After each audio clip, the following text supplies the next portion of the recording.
Merci Smicheli pour ces très beaux chants. Frères et sœurs, bonjour. Comment allez-vous? Bien, grâce à Dieu. J'ai décelé, c'est pas la peine que je pose la question, j'ai décelé beaucoup de signes de fatigue. J'ai vu des gens qui baillent, j'ai vu des gens qui s'endorment, j'ai vu des gens qui somnolent, des gens qui tirent tête, comme on dit chez moi, ok, qui piquent du nez. Donc, ce que je vais vous inviter à faire, je ne vais pas vous dire de vous mettre debout, de vous asseoir, c'est pas le jour pour faire du sport, n'est-ce pas? Mais je vais vous inviter à vous tourner vers votre partenaire de droite et de gauche, pas ou de gauche, et à lui souhaiter bon sabbat, tout simplement. Jésus t'aime. Bon sabbat, Jésus t'aime. Bon sabbat, Jésus t'aime. Et je vous le dis moi-même. Bon sabbat à tous, Jésus vous aime. C'est la raison de votre présence ici. Gloire à Dieu. Alors, avant toute chose, avant d'entrer dans le message, je vais quand même me présenter. Parce que je réalise que les présentations n'ont pas forcément été faites, en tout cas pas pour tout le monde. Beaucoup d'entre vous me connaissent déjà, vous savez que je m'appelle Johan. Et j'ai vu cette semaine, j'ai cherché mon prénom sur Google, je ne l'avais jamais fait. Et j'ai vu que Johan, ça signifie Dieu est miséricordieux. Gloire à Dieu, avec la même orthographe en plus. Donc je loue le Seigneur pour ce magnifique prénom que mon père et ma mère m'ont donné.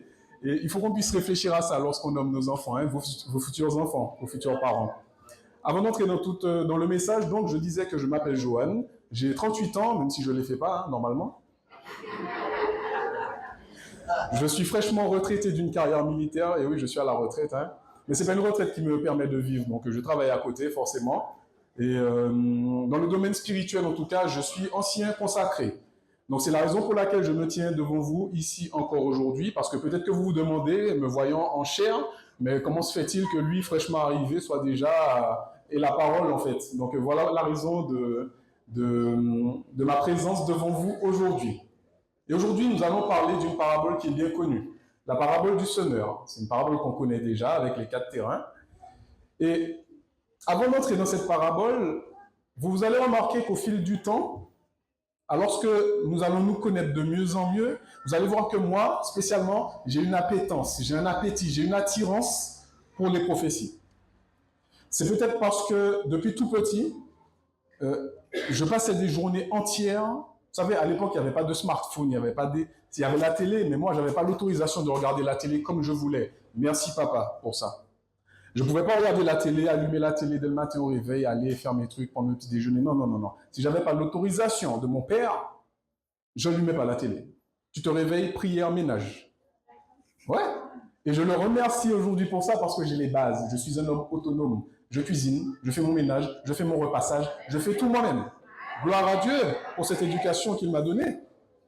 Donc, je passais des journées entières, des après-midi, parce que je m'ennuyais. Un enfant, à partir de l'âge de 6 ans, j'avais un chien, une femelle qui s'appelait Diana. Elle est plus de ce monde.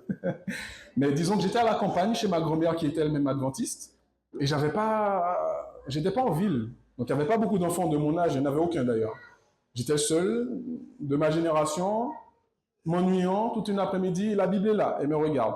Ah ben, je me plonge dans la Bible. Et après avoir survolé un peu tous les livres, j'aime beaucoup la Genèse aussi, mais quand je suis tombé sur le livre de l'Apocalypse, waouh! Vous savez, l'imagination d'un enfant, Quand j'ai commencé à voir tous ces animaux, toutes ces bêtes, c'était un sentiment de peur mélangé avec de l'excitation. Et je me disais, mais si de mon vivant je vois ces choses, mais je serais convaincu que ça, c'est bien la parole de Dieu. Un enfant, Je lisais aussi beaucoup le livre de Daniel avec le roi Nebuchadnezzar, avec les épreuves qu'ils ont passées, avec Shadrach, Meshach et Abednego qui ont tenu ferme, malgré toutes les tentations, malgré toutes les épreuves, malgré les menaces. Et l'imagination d'un enfant est développée. Une bête à 7 têtes et 10 cornes. Je me disais, mais si le jour où je vois ça dans mes yeux, là, je saurais que c'est vraiment ça, c'est la bête.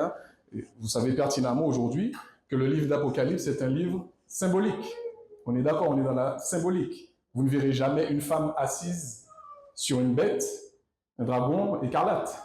On est d'accord. Mais par les temps qui courent, aujourd'hui, vous avez certainement dû remarquer, du moins je l'espère, l'accélération fulgurante avec laquelle les prophéties des derniers temps se réalisent. Et quand j'étais petit, quand je lisais le livre de l'Apocalypse en entier, ça prenait une après-midi des fois, je ne comprenais pas tout, bien évidemment, mais j'avais cette soif de ce livre. Je ne l'expliquais pas. Mais j'aimais énormément et j'aime toujours beaucoup ce livre. C'est mon livre préféré, en fait, pour parler clairement, l'Apocalypse. J'aime beaucoup Daniel aussi.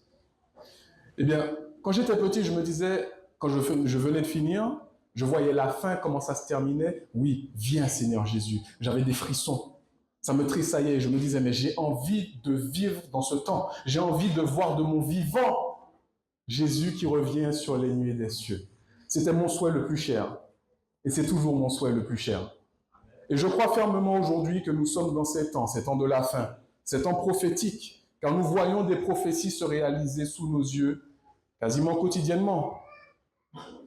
Et si aujourd'hui, frères et sœurs, vous avez encore du mal à discerner les signes dits des temps, ou alors si vous avez du mal à les accepter, parce que peut-être et certainement vous les discernez, mais peut-être que vous ne les acceptez pas en tant que tels, il faut que vous puissiez demander à Dieu son discernement, donc pour les discerner, et surtout, vous devez lui demander l'amour de la vérité, pour être dans la joie et non dans la peur, lorsque nous voyons toutes ces choses s'accomplir. Car, comme le Maître nous l'a dit en Matthieu, chapitre 24, au verset 33, « Quand vous verrez toutes ces choses, sachez que le Fils de l'homme est proche, à la porte. » Alors, qu'est-ce qui caractérise des signes des temps?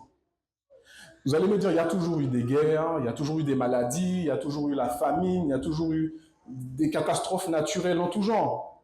Ça a toujours existé. Mais qu'est-ce qui aujourd'hui les caractérise en tant que tels, en tant que signe des temps? Eh bien, 3 critères. C'est l'intensité de ces événements, leur fréquence et leur caractère global. Ça se produit dans le monde entier. Frères et sœurs, lorsque nous voyons toutes ces choses se produire, nous devrions nous réjouir, non pas du mal et de la souffrance que ça engendre, bien sûr, parce que nous devons intercéder pour ceux qui souffrent. Nous devons pleurer avec ceux qui pleurent, faire preuve d'empathie, bien évidemment. Mais nous devons nous réjouir car cela signifie que le Fils de l'homme est proche, à la porte. Il faut que ces choses arrivent. Il faut que l'abomination atteigne son paroxysme. Il faut qu'elle atteigne son apogée pour que l'univers voie le résultat, les conséquences du péché, et afin que la destruction du péché et de ceux qui le chérissent soit acceptée et comprise de tous. Et nous, en tant que chrétiens, en tant que croyants, en tant qu'adventistes du 7e jour, en tant que sentinelles, quelle est notre mission, quel est notre rôle? Il est écrit en Ézéchiel, chapitre 3 et au verset 17, « Fils de l'homme, je t'établis comme sentinelle sur la maison d'Israël. Tu écouteras la parole qui sortira de ma bouche, et tu les avertiras de ma part. Quand je dirai aux méchants, tu mourras, si tu ne l'avertis pas, si tu ne parles pas pour détourner le méchant de sa mauvaise voie et pour lui sauver la vie, ce méchant mourra dans son iniquité, et je te redemanderai son sang. » Vous savez, je crois que le peuple adventiste du 7e jour a une mission. À travers le message qui lui a été donné concernant notamment la fin des temps, le sanctuaire, les commandements de Dieu et particulièrement le 4e, l'observation du 4e commandement, l'esprit de prophétie, comme on a eu un exemple plus tôt, et le message des 3 anges. Je crois que cette mission qui nous a été confiée par Dieu, elle a une portée mondiale. Elle a une portée internationale. Et je pensais, et j'en suis encore convaincu, que ce mouvement adventiste a été initié par Dieu. Et que le peuple adventiste est élu par Dieu pour se tenir debout sur la muraille en tant que sentinelle des derniers temps. Des sentinelles qui, voyant les événements arriver de loin, ont pour mission de prévenir et d'avertir le monde. Vous savez, pour la plupart, donc je viens de le dire, que je suis fraîchement retraité d'une longue carrière militaire. J'ai fait 17 ans. Et tout au long de cette carrière, j'ai eu à assurer énormément de tours de garde, de jour comme de nuit, dans beaucoup de pays dans le monde. J'ai même dans mon salon une carte avec des punaises qui sont sur les endroits que j'ai pu visiter dans le cadre de mes missions. Et notre mission, lorsqu'on est de garde, en tant que sentinelle, lorsqu'on monte la garde, c'est d'observer, de scruter l'environnement, avec des jumelles s'il faut, la journée, et avec des lunettes de vision nocturne la nuit, parce qu'on ne peut pas se permettre qu'il y ait une brèche, une faille. Et dans quel but? De voir si une menace approche. Et si nous voyons toutefois, effectivement, qu'une menace pointe à l'horizon, qu'une menace approche, qu'est-ce qu'on doit faire à votre avis? Alerter, sonner l'alerte pour que ceux qui sont dans le régiment à 2h30 du matin, qui sont en profond sommeil, puissent, non, pour qu'ils puissent aller se cacher sous leur lit, pour qu'ils puissent rentrer sous leur drap et trembler. Non, pour qu'ils aient peur peut-être. Frères et sœurs, c'est pour qu'ils se préparent. Pour qu'ils se préparent, pour qu'ils soient prêts lorsque la menace arrivera. Mais si les sentinelles qui sont censées veiller s'endorment, que se passera-t-il? Ils seront tous surpris et aucun n'échappera. Prenons en exemple le peuple d'Israël à l'époque de Jérusalem. Vous savez que Jérusalem, c'était une ville fortifiée qui avait une muraille tout autour. Elle était entourée d'une muraille, n'est-ce pas? Et sur cette muraille, à des points réguliers, il y avait des postes dits d'observation, où il y avait des sentinelles. Et leur rôle, c'était d'observer, de scruter l'horizon.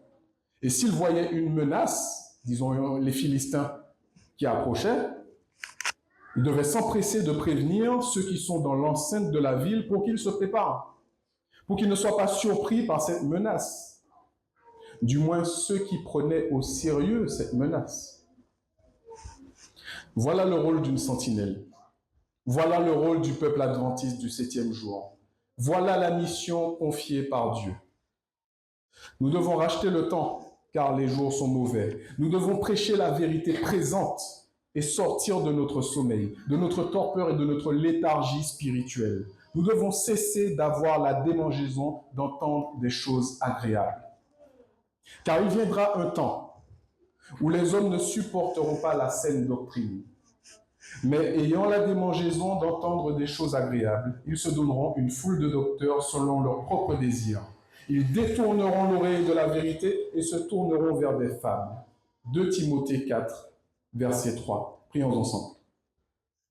Ô Éternel, en ce jour béni, ce jour de rendez-vous, ce jour de sabbat, tu nous donnes l'opportunité d'entendre le message que tu as pour nous, tes sentinelles, tes enfants.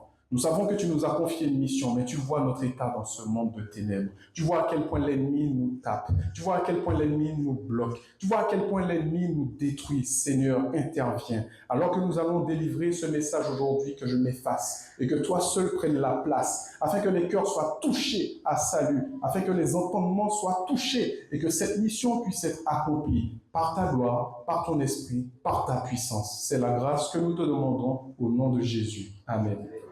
La parabole du semeur, un avertissement pour les temps de la fin. Nous avons lu Matthieu, au chapitre 13, les versets 1 à 9. Je serais tenté de le relire pour nous rafraîchir la mémoire, mais le temps joue contre nous. Donc, on va avancer. Nous connaissons la parabole du semeur. Et nous savons que Jésus a donné la plus grande partie de ses enseignements en paraboles. En effet, les paraboles étaient le moyen simplifié de présenter la vérité céleste aux hommes. Et dans cette parabole bien connue du semeur, nous remarquons plusieurs éléments. Quels sont-ils? Nous avons le semeur, nous avons la semence et nous avons le terrain. Mais il y a un 4e élément que nous retrouvons plus bas dans le chapitre, lorsque Jésus explique à ses disciples la parabole. Et cet élément, c'est la moisson. Si Dieu le permet, ça fera l'objet d'un autre message, parce que je n'aurai pas le temps de décortiquer la parabole du semeur et la parabole du blé et de l'ivraie. Le temps nous manquerait. Maintenant, revenons sur le texte de base. Nous avons dit que nous y trouvons le semeur. Qui est le semeur? C'est Jésus, Jésus-Christ le semeur. Nous y trouvons également la semence. Qu'est-ce que la semence? La parole de Dieu. Et le 3e élément, c'est le terrain. Attendons-nous un peu plus sur cette notion de terrain. Est-ce que nous retrouvons dans le texte plusieurs types de terrains? Oui, quels sont-ils? Le long du chemin, les endroits pierreux, les endroits épineux et enfin, la bonne terre. Les terrains ici symbolisent l'état des cœurs qui reçoivent la parole de Dieu. D'accord? Et nous pouvons constater qu'il y a des conséquences à ce que la semence tombe dans chaque type de terre. Considérons ensemble ces conséquences. Le long du chemin, lorsque la semence tombe le long du chemin, quelles sont les conséquences? Les oiseaux viennent et mangent la semence. Les endroits pierreux, quelles sont les conséquences? Quand la semence tombe dans les endroits pierreux, le texte nous dit que la semence lève aussitôt.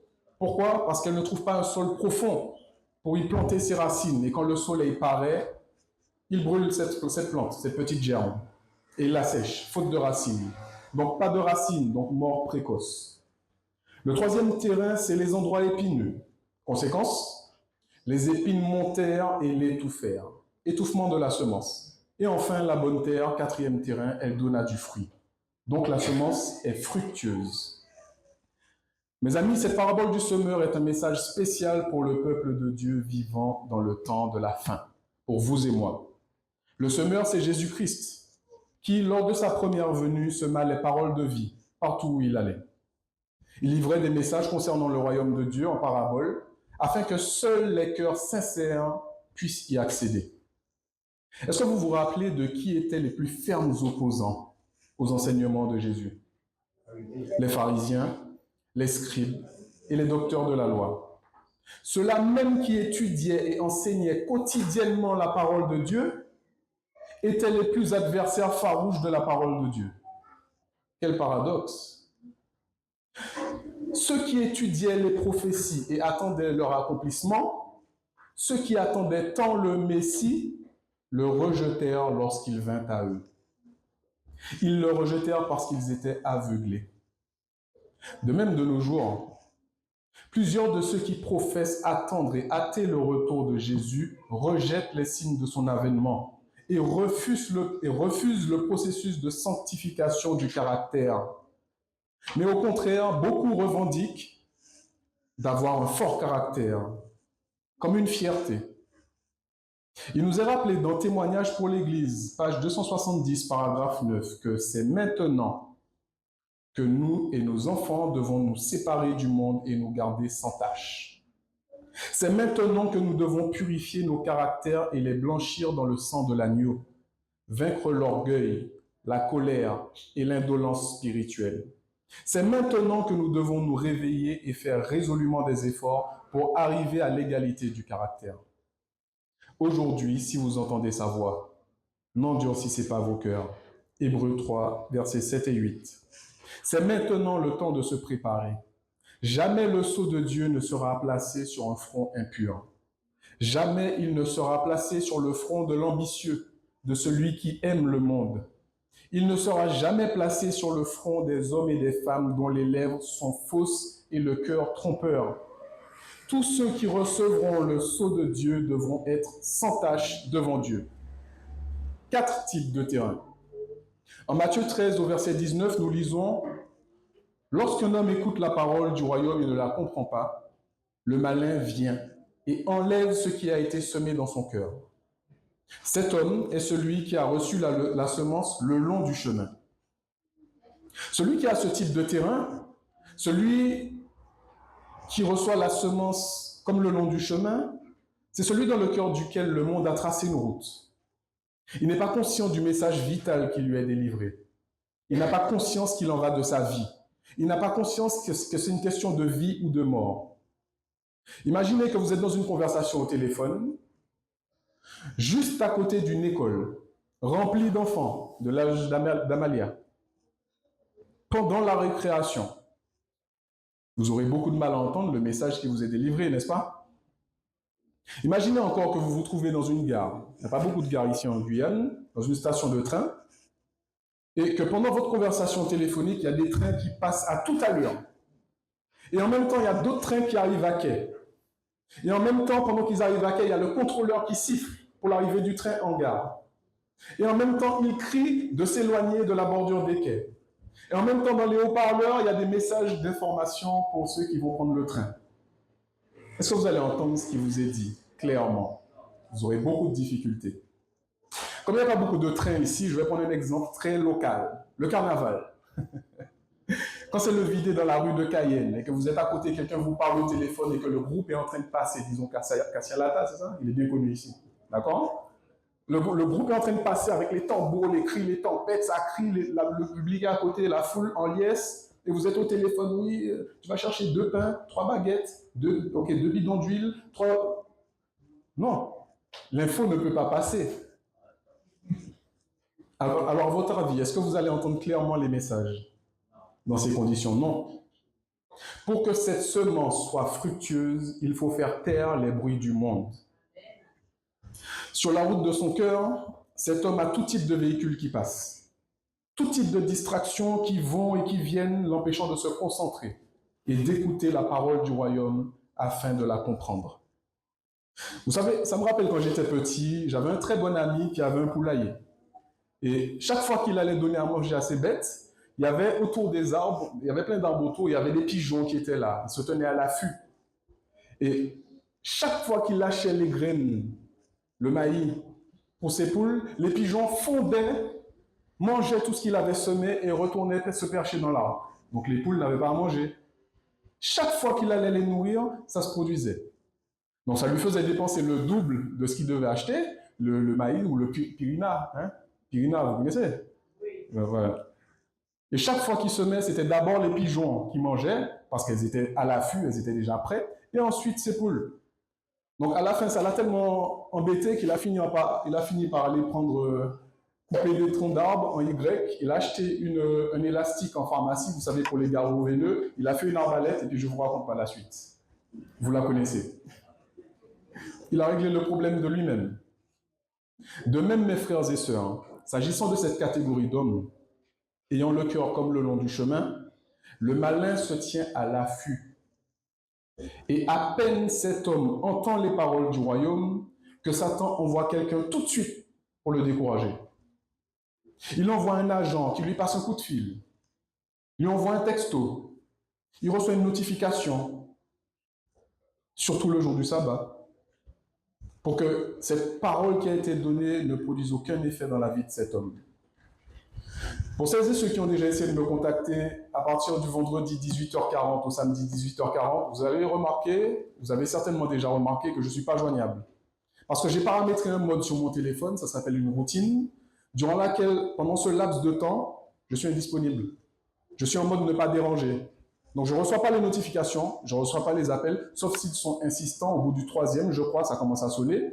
Mais autrement, je ne vois pas ce qui se passe sur mon téléphone. J'ai mon téléphone pendant l'école du sabbat. S'il faut, je prends la Bible dessus. Mais je n'ai pas de notifications qui vont venir me détourner parce que je dois rester focus durant ce laps de temps. On a parlé du temps ce matin avec notre sœur Smichili. Hein? Et ce laps de temps, cette brèche dans laquelle on est, elle est importante. C'est un rendez-vous qu'on a avec notre Seigneur, notre Créateur. Il faut que ce temps lui soit entièrement consacré. C'est difficile hein, en 2024. Non, il faut être franc, il faut être honnête. Quand durant toute la semaine, on a des habitudes, TikTok, Insta, WhatsApp, télé, etc., quand il faut venir faire ce break-là pendant ce temps et se focaliser sur la parole de Dieu, sur des messages, sur des prédications, sur la Bible, sur des livres édifiants, pour beaucoup, c'est une torture. Parce que la discipline n'a pas été mise en place durant la semaine. Cette habitude, cette routine n'est pas mise en place durant la semaine et ça devient une torture. Et on est pressé que le soleil se couche le samedi, hein, pour pouvoir retourner dans les réseaux, retourner dans le monde. Il faut qu'on soit conscient de notre condition pour que le Seigneur puisse nous soigner de cette condition. Il a ses agents partout. Il a ses collaborateurs dans tous les milieux. Tous les milieux. Pour décourager, pour critiquer, pour détourner de la vérité, pour diluer le message qui a été délivré. C'est à leurs fruits que vous les reconnaîtrez. Et toi qui entends ce message ce matin, est-ce que tu fais partie de ceux qui exhortent, de ceux qui encouragent, de ceux qui consolent et de ceux qui fortifient? Ou alors est-ce que tu fais partie de ceux qui critiquent, qui découragent, qui éloignent? 4 types de terrain. Voyons maintenant le deuxième type. Matthieu 13, verset 20. Au verset 20. Celui qui a reçu la semence dans les endroits pierreux, c'est celui qui entend la parole et la reçoit aussitôt avec joie. Mais il n'a pas de racine en lui-même. Il manque de persistance. Et dès que survient une tribulation ou une persécution à cause de la parole, il y trouve une occasion de chute. Celui qui a reçu la semence parmi les épines, c'est celui qui entend la parole, mais en qui les soucis du siècle, et la séduction des richesses étouffent cette parole et la rendent infructueuse. On va rester sur le premier verset. Alors, je ne sais pas si vous avez déjà fait cette expérience. Quand vous laissez tomber une graine, une semence, dans un endroit rocailleux ou même dans du sable, vous avez déjà vu ce qui se passe? Ça pousse vite, très vite. Dès le lendemain, on peut voir des germes. On peut voir la graine qui est déjà en train de germer. Vous avez déjà fait cette expérience? Dès le lendemain, on peut voir des tiges apparaître. Parce que les racines sont peu profondes. De même, celui qui entend la parole et la reçoit aussitôt, zélé, rempli de zèle, tout feu, tout flamme, comme on dit, il est bouillant, immédiatement. Tout le monde le remarque. Tout le monde remarque son zèle, sa fougue. Mais il n'a pas de racine. Il n'a pas de persistance. Et dès lors que survient une tribulation, dès lors que survient une épreuve ou une persécution, il y trouve une occasion de chute. Celui dont le cœur est semblable aux endroits pierreux permet une croissance rapide de la semence, qui forme très vite des tiges visibles aux yeux des hommes. Mais cette tige est fragile, car il n'y a pas de racine profonde pour l'alimenter en sève. Alors dites-moi, selon vous, est-ce que le soleil et la pluie sont bénéfiques pour les plantes? Est-ce que c'est bénéfique pour la végétation en général? On sait tous que oui. Pourtant, dès que les petits rayons du soleil matinal pointent, dès que l'épreuve vient, cette tige se met à sécher. Et quand survient la pluie qui habituellement est bonne pour les plantes, cette tige n'ayant pas de racines profondes ne peut pas absorber et assimiler l'eau et les nutriments et elle meurt. Pareil pour le vent, j'ai vu qu'il y a un peu de vent aujourd'hui, vous avez dû remarquer. Dès qu'il y a une petite brise qui arrive, cette tige penche, casse et meurt. L'homme qui reçoit la semence et qui a le cœur comme les endroits pierreux, c'est celui qui sert Dieu par intérêt. Il sert Dieu pour la victoire, il sert Dieu pour la santé, pour les bénédictions, pour la réalisation des projets, pour la prospérité, etc. C'est celui pour qui le caractère de Christ, le Saint-Esprit, la sainteté passent au second plan. Et quand survient l'épreuve, étant enraciné sur les bénédictions, étant enraciné sur sa maison, sur son travail, sur ses enfants, sur sa famille, sur son mari, sur sa femme, étant enraciné sur sa sécurité financière et non sur la personne de Christ, dès que l'épreuve lui enlève la chose sur laquelle sont ses racines, ce chrétien abandonne et se laisse vaincre. Car ses racines sont ailleurs qu'en Christ.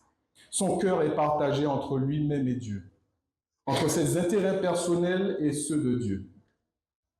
Oh Seigneur, prends autorité sur ma vie, prends autorité sur mon travail, quand tout va bien, j'ai la santé, prends autorité sur ma santé. Non, c'est quand tout va mal, compris comme ça, non? J'ai pas la santé, Seigneur, rends-moi la santé. Seigneur, donne-moi un travail. Seigneur, accorde-moi des finances. Tu vois que c'est pour aider les gens. Prends autorité sur tout ce qui ne va pas. Par contre, bon, mon mariage se passe plutôt bien. Laisse, Seigneur, je gère. Ça, je gère. Bon, dans mon travail, ça se passe bien. Le relationnel, ça va, je touche bien. Laisse le travail aussi, je vais m'en occuper. Mais prends autorité sur la voiture qui a des problèmes, Seigneur. Prends autorité sur tout ce qui ne va pas. Le Christ exige une consécration totale. Totale. Voyons maintenant le troisième type de terrain. Marc 4, verset 18 nous dit que d'autres reçoivent la semence parmi les épines. Ce sont ceux qui entendent la parole, mais en qui les soucis du siècle, la séduction des richesses et l'invasion des autres convoitises étouffent la parole et la rendent infructueuse. Ceux qui ont le terrain semblable à un terrain épineux, ils entendent la parole. Vous remarquerez, frères et sœurs, que les 4 types de terrains entendent la parole. Mais frères et sœurs, s'ils entendent la parole, c'est qu'ils sont à l'église. S'ils entendent la parole de vie, c'est qu'ils sont dans des endroits où ils peuvent entendre la parole. La parabole du semeur parle des croyants, des chrétiens, et particulièrement au temps de la fin. Les 4 types de terrains parlent des chrétiens, de vous et moi. Mais celui qui reçoit la semence parmi les épines, il a beaucoup de soucis. Il a beaucoup de problèmes. Quel type de soucis? Les soucis du siècle. Les soucis du siècle, ça veut dire que ce qui se passe actuellement dans ce siècle, au 21e siècle, ça lui cause du souci. Ça l'effraie, ça l'angoisse, ça le stresse, il est anxieux. Ça le tracasse. Est-ce qu'il y aura un autre texte dans la Bible qui nous donne des pistes à ce sujet? Assurément, on le trouve dans Luc au chapitre 8 et au verset 14. Luc 8, verset 14 nous dit que ce qui est tombé parmi les épines, ce sont ceux qui, ayant entendu la parole, s'en vont et la laissent étouffer par les soucis, les richesses et les plaisirs de la vie, et ils ne portent point de fruits qui viennent à maturité. Les richesses, les plaisirs de la vie, les plaisirs de la chair. Cette troisième catégorie de terrain, on a l'impression qu'elle cumule toutes les entraves à la bonne croissance de la semence. Ils ont les soucis du siècle. Tout ce que les hommes convoitent, ils le veulent aussi. Le plus important, c'est le présent, c'est l'argent, c'est la maison, c'est la voiture, c'est le travail, c'est le poste à l'église. Ce qui fait qu'ils n'arrivent jamais à maturité. Depuis 5 ans, 10 ans, 20 ans, 30 ans sur les bancs de l'église, il a encore besoin d'être nourri au lait, au biberon. Parce qu'il a incapacité d'assimiler la nourriture solide, ce qui est nécessaire dans le cheminement vers la sanctification. Il y a un refus catégorique de se soumettre au caractère de Dieu. Ce terrain, c'est un terrain envahi par les ronces. Alors dites-moi, pour que les ronces, vous savez ce que c'est les ronces, les épines, le rasier, pour que ça se développe, est-ce qu'il y a besoin d'un entretien particulier? Est-ce qu'il y a besoin d'aller tailler? Est-ce qu'il y a besoin d'arroser? Est-ce qu'il y a besoin d'émonder? Non! Est-ce qu'il faut un agriculteur qui va entretenir les ronces? Non! Les ronces croissent d'elles-mêmes. Et comme elles n'ont pas besoin de soins particuliers ou d'entretien pour se développer, elles croissent plus rapidement que les bonnes plantes issues de la bonne semence. Quand les deux se retrouvent ensemble sur le même terrain, les ronces étouffent la bonne semence. Mais le bon grain, la bonne semence, le bon grain, pour qu'il puisse se développer, il faut l'entretenir, il faut le soigner, il faut le tailler, il faut l'émonder, l'arroser, il faut le cercler. On dit cercler en Martinique. Comment on dit? Cercler, hein? Nettoyer autour les mauvaises herbes pour qu'ils puissent respirer. Sacler. Ok. Il faut l'entretenir pour qu'elle puisse porter du fruit après. Or, qui est le jardinier par excellence? C'est Jésus. Alors d'après vous, comment faire pour que le bon grain puisse croître sur un terrain épineux? Il faut le confier au jardinier qui va, par la puissance du Saint-Esprit, défricher les ronces, nettoyer le terrain et éradiquer les mauvaises habitudes qui reviennent encore et encore et encore pour étouffer la parole de Dieu. Les mauvais penchants n'ont besoin de rien pour revenir. Ils n'ont pas besoin d'arrosage, ils n'ont pas besoin de culture pour réapparaître. Mes amis, sachez bien une chose. Si le chrétien aujourd'hui ne remporte pas la victoire sur le péché remportera la victoire sur le chrétien. Sachez-le. Le problème, c'est que beaucoup de chrétiens rencontrent, le problème que vous et moi, et que beaucoup de chrétiens rencontrent, c'est qu'ils coupent les ronces. On coupe les ronces. On met de côté des mauvaises habitudes, encore et encore et encore. Mais ils n'arrachent pas les racines. Ils ne viennent pas déraciner, déchouquer en profondeur, à la source. Tant qu'il y aura des racines, il y aura des ronces, parce qu'elles repousseront indéfiniment. Quelle est la nature de ton terrain? J'ai une mauvaise nouvelle. La mauvaise nouvelle, c'est que si vous vous reconnaissez dans l'un de ces 3 terrains qu'on a cités ici, et si tu es honnête, mon frère, ma sœur, tu te reconnaîtras. Si tu te reconnais dans l'un de ces 3 terrains, il n'y a pas de salut éternel pour toi, pas de royaume des cieux. Pourquoi? Parce que ces types de terrains sont eux-mêmes responsables de leurs conditions. Comprenez? Quand ma montre a un problème, qu'elle ne fonctionne plus, qu'est-ce que je fais? Je vais voir un horloger pour la réparer. Quand j'ai une fuite d'eau dans ma maison, j'appelle un plombier pour venir intervenir. Quand ma voiture est en panne, j'ai une panne automobile, je vais voir un garagiste. N'est-ce pas?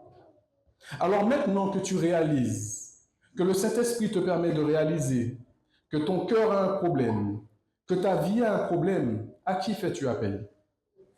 À celui qui te donne la vie, Jésus de Nazareth.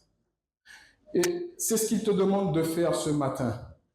Parce que tu ne peux pas entrer dans le royaume des cieux tout en étant le long du chemin, en ayant les soucis du siècle, en ayant rapport avec les pierres du monde, avec les ronces et les épines. Prenons l'exemple de Judas, Judas l'Iscariote, celui qui a trahi Jésus. Est-ce que Judas a reçu les mêmes paroles que les autres disciples? Oui. Est-ce qu'il a reçu les mêmes enseignements que les autres disciples? Est-ce qu'il a vu de ses yeux les miracles de Jésus, Judas? Est-ce que Judas marchait tous les jours avec Jésus? Oui. Mais Judas avait commis deux crimes. Un christicide et un suicide. Un christicide parce qu'il a livré le Christ pour être tué, et un suicide parce qu'il s'est ôté la vie. Mais il faut savoir que tout christicide entraîne forcément un suicide, parce que celui qui trahit le Christ se trahit lui-même et se tue lui-même. Alors quel était le problème de Judas? Le terrain de son cœur. Jésus veut te soigner aujourd'hui. Il veut soigner ton cœur aujourd'hui. Et si tu as conscience d'un mauvais état, d'un terrain mauvais sur le champ de ton cœur et que tu le laisses avoir autorité sur tous les aspects de ta vie, son Saint-Esprit te guidera et te conduira en toutes choses jusque dans la vie éternelle. Amen. Frères et sœurs, un chrétien vivant dans le temps actuel et qui ne fait pas ses expériences personnelles avec le Seigneur ne tiendra pas dans le temps d'épreuve qui vient.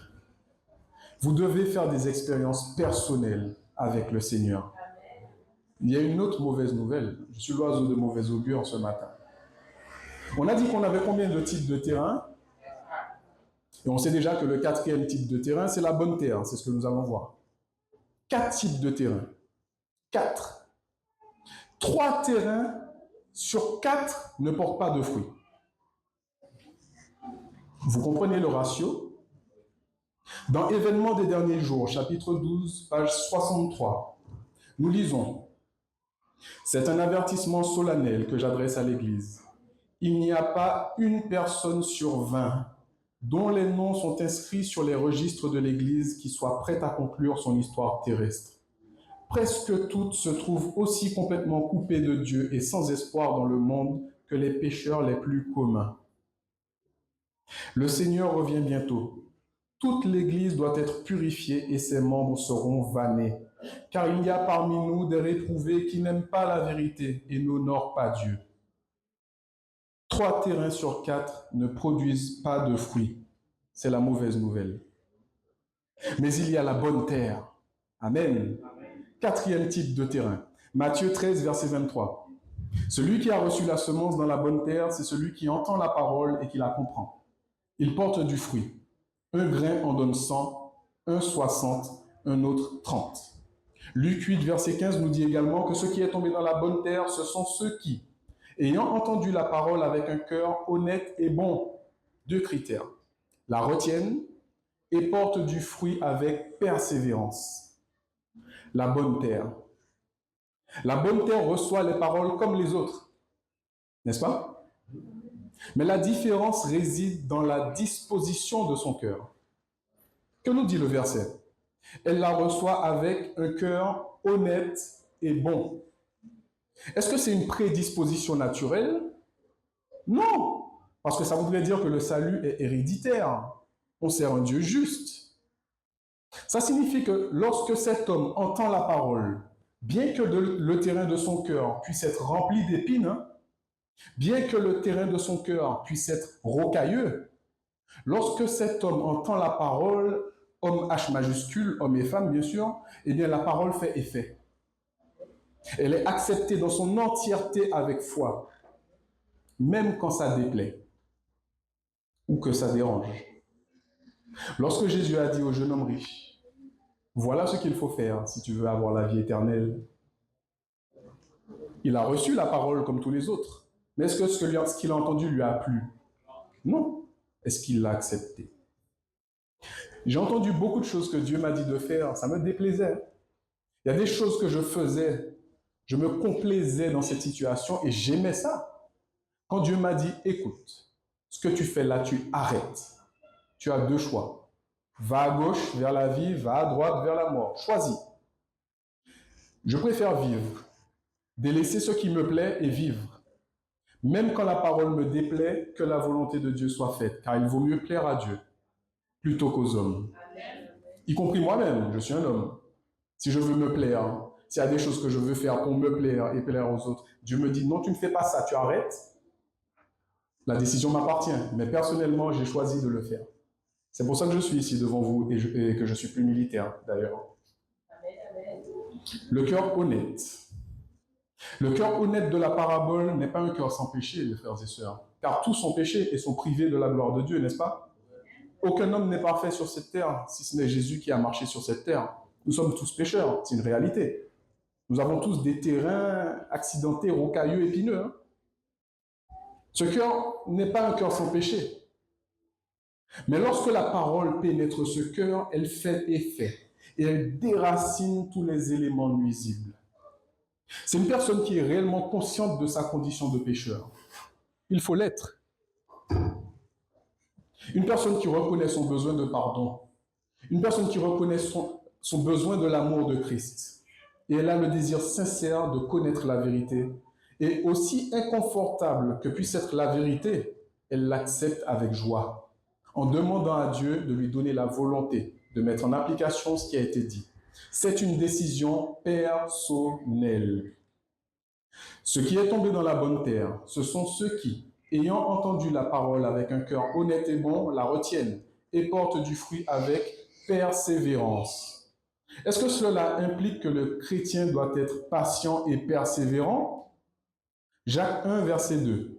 Mes frères, regardez comme un sujet de joie complète les diverses épreuves auxquelles vous pouvez être exposés, sachant que l'épreuve de votre foi produit la patience.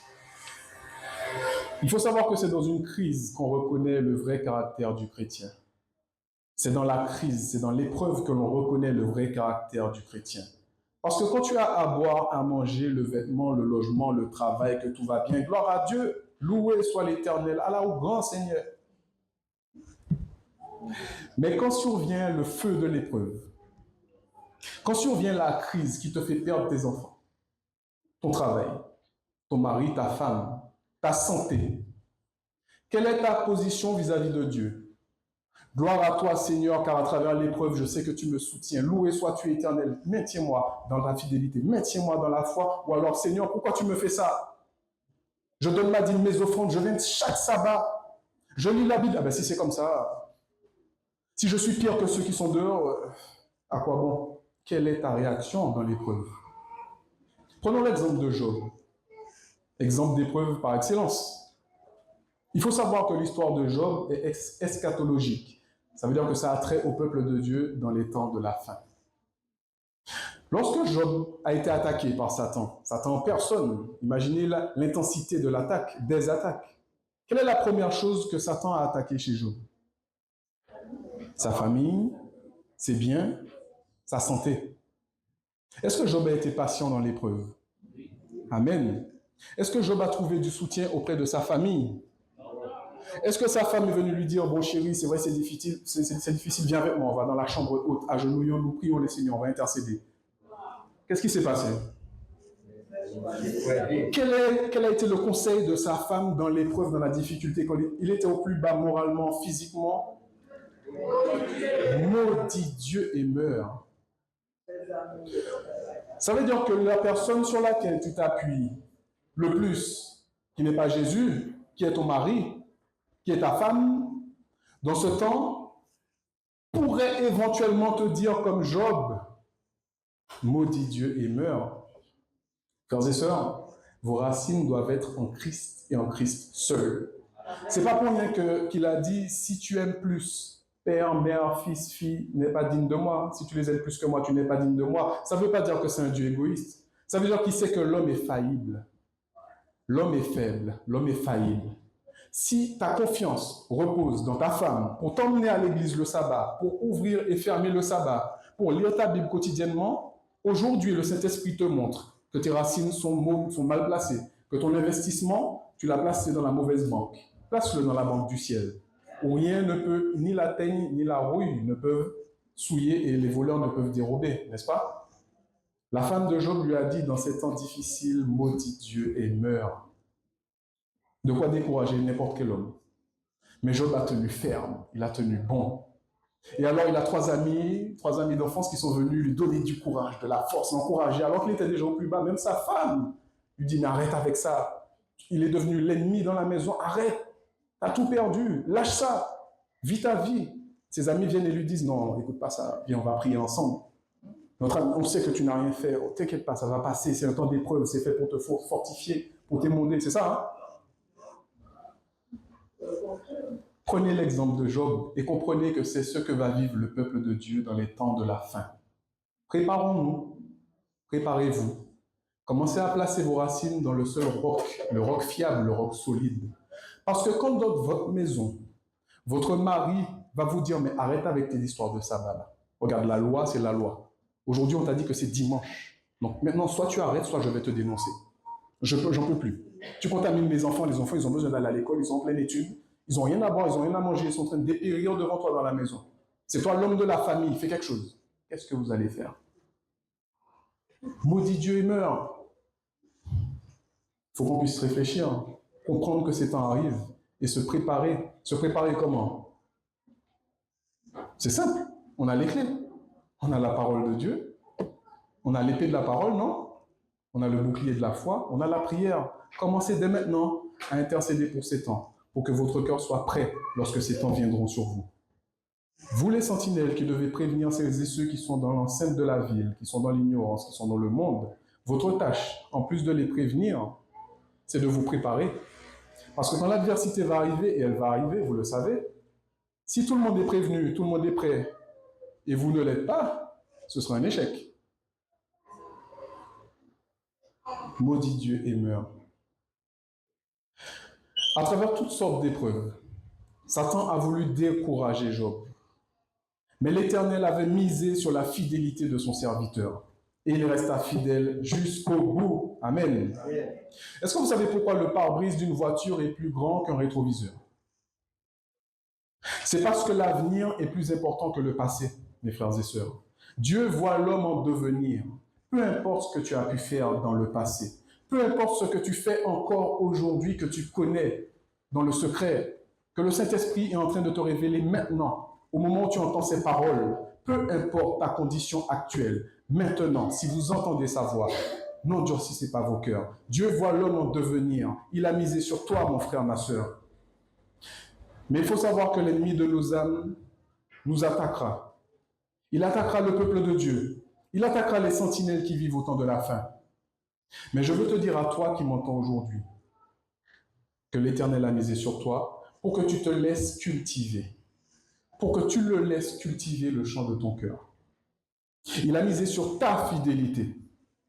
Et de même que Job a tenu ferme dans le mauvais jour parce que son cœur était attaché à Dieu, parce qu'il était de la bonne terre et que sa foi était enracinée profondément en Christ, toi aussi, mon frère, toi aussi, ma sœur, tu peux être du nombre de la terre fertile qui porte du fruit. Si, et seulement si, tu choisis de remettre le jardin de ton cœur entre les mains du jardinier par excellence. Et alors tu pourras proclamer, comme Job, au chapitre 19 et au verset 25, « Mais je sais que mon Rédempteur est vivant et qu'il se lèvera au dernier jour. Quand ma peau sera détruite, il se lèvera. Quand je n'aurai plus de chair, je verrai Dieu. » J'ai des frissons, vous ne voyez pas, il y a la veste. « Je le verrai et il me sera favorable. Mes yeux le verront et non ceux d'un autre. Mon âme languit d'attente au-dedans de moi. Amen. Amen. Amen. » Combien d'entre vous ce matin veulent faire partie de cette bonne terre?